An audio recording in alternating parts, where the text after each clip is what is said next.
শেষমেশ অগ্নিকে খুঁজে পেল কথা। তো হ্যাঁ বন্ধুরা, আমরা ঠিক এমনটাই দেখতে পেতে চলেছি কথা সিরিয়ালের আগামী পর্বের আপডেটগুলোতে। অগ্নির কিডন্যাপ হওয়ায় কথা খুবই ভেঙে পড়ে, আর কথা কান্না করতে থাকে আর বলে আমি বাড়িতে গিয়ে সবাইকে কি বলবো, আমার জন্যই এসব হলো। তখন অফিসার এসে বলে এখন কান্না করার সময় না, আমাদেরকে অগ্নিকে বাঁচাতে হবে। তখন অফিসার কথাকে জিজ্ঞেস করে ওই যে মেয়েটা এসেছিল আর তার কাছ থেকে যদি কোনো ক্লু পাওয়া যেত।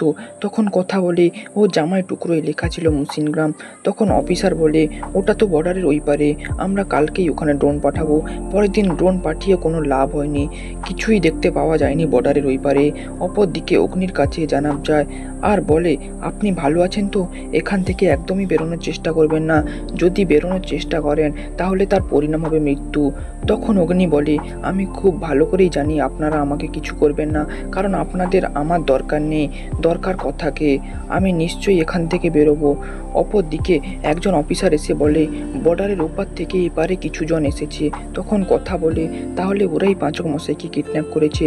কিছুক্ষণ পর জনাব অফিসারকে ফোন করে আর বলে এভিকে আমরাই কিডন্যাপ করেছি, 4 দিন সময় দিচ্ছি, তার মধ্যে কথাকে আমাদের হাতে না তুলে দিলে এভিকে আপনারা কোনোদিনই খুঁজে পাবেন না। এটা বলে জানাব ফোন রেখে দেয় আর কথা বলে আমি যাব আমার পাচক মশাইকে বাঁচাতে, আমার পাচক মশাই কষ্ট পাচ্ছে।